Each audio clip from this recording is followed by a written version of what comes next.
Hi, I'm Patrick Goss, I'm the Global Editor-in-Chief of Tech Radio, and I'm here today with Zillah Byng-Thorne, Future PLC's CEO, and we're going to talk through the full year results for the group. So what is your take on the financial year? Patrick, it's been a fantastic year for us. I think there are three key points. The first one is we've seen the continued execution of the strategy that we announced a couple of years ago, and we're really delivering on what we promised to shareholders.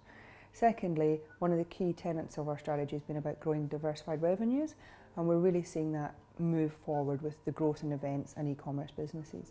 And then finally, taking advantage of the operational investments we've made over the last couple of years, we saw the opportunity to increase materially the size of the business through the acquisition of Imagine Publishing. So revenue was down, you made a substantial loss on the bottom line. Was that worse than last year? Yes, Patrick, you're right. Our revenue was flat at 59 million year over year, but that's consistent with our strategy. We were looking to increase the revenue mix of our media division brands, while at the same time managing the decline of our print business. Media division actually grew 14% year over year, driven by our growth in e-commerce, events and digital ad revenues, and is actually over 40% of our total revenue in the business now. So we're very pleased with the result. The key number to focus on is the operating profit before exceptionals, which I was really pleased to say increased from 0.8 million last year to 2.3 million this year. In terms of the loss you're referring to, that's really driven from an impairment charge relating to the legacy print business from prior years. I think equally importantly, I always think about cash, and our cash flow was up this year, and we actually ended the year in a net cash position, which was particularly pleasing. Can you talk me through future strategy? We're looking to connect audiences with people who want to be in touch with them. And then what we do is we monetize that through whatever appropriate form, be that magazines, digital advertising, e-commerce, bespoke events or creative solutions.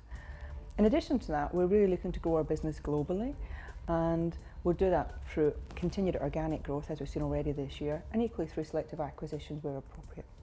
So where does data fit into your strategy? What makes Future unique is its specialist content and its editorial expertise, and we take that content and then couple it with a data strategy where we look at what's trending online, we look at what's trending socially, we look at what words are being searched for, and then we feed that back into our editorial teams, and then on the basis of that they then create content which ranks well when users need it most. As you know, Patrick, our data strategy really came to life over the iPhone 7 launch early this year when TechRadar.com, down to you and your team, was ranking number one for review content on launch day because of the great editorial content. I have to say that because you're here, of course, and also our data strategy really coming together. So it's only been an interesting year for acquisitions. Can you talk me through how the acquisition of Imagine's going? We completed the transaction for the Imagine business on the 21st of October, so we're about 1 month into it and things are going pretty well for us.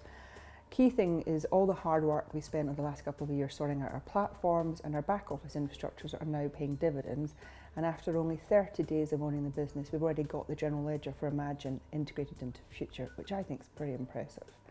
In terms of the business itself, it's got 19 monthly periodicals, around 300 bookazines, so that's about one a day we publish when you think about it.